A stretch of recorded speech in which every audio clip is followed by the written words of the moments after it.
Ça bouge en France vous emmène sur la Côte d'Azur.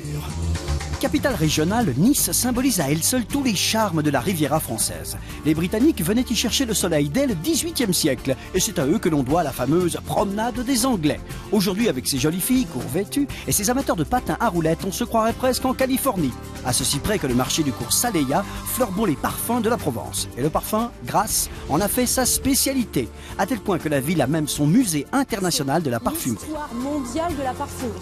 Pour raconter cette histoire, on a des collections, à peu près 2500 objets.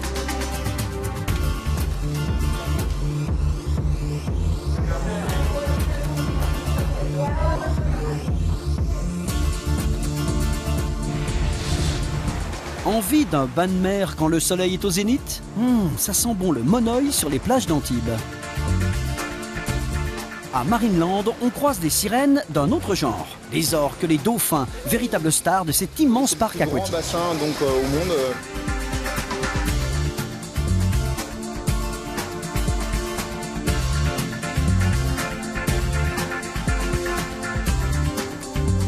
Valoris n'a pour symbole ni orque ni dauphin, mais un mouton sculpté par Picasso lui-même.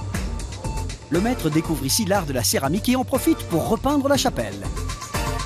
Il perfectionne sa technique de linogravure pour composer des affiches. Aujourd'hui, les Picasso en herbe peuvent s'y essayer aussi dans l'atelier du musée. On va faire ce qu'on a vu dans l'exposition, c'est-à-dire un des motifs préférés de Picasso, la petite tête de faune.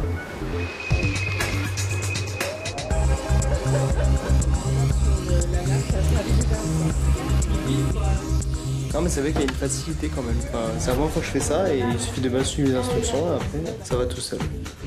Allez, on continue. On vous avait bien dit de suivre les consignes. Pour descendre les gorges de Daluis, dans l'arrière-pays niçois, mieux vaut obéir au doigt et à la pagaie de l'adjudant rafting. S'il vous plaît, comme je n'ai rien demandé. Donc voilà, sur la Côte d'Azur, le côté positif, c'est la mer, la montagne, les rivières. Allez, on bagarre l'avant, allez hop.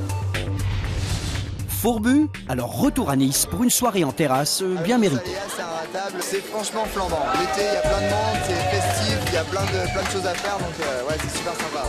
Et pour les amateurs de musique, il n'y a que l'embarras du choix, le Nice Jazz Festival ou les plages électroniques de Cannes.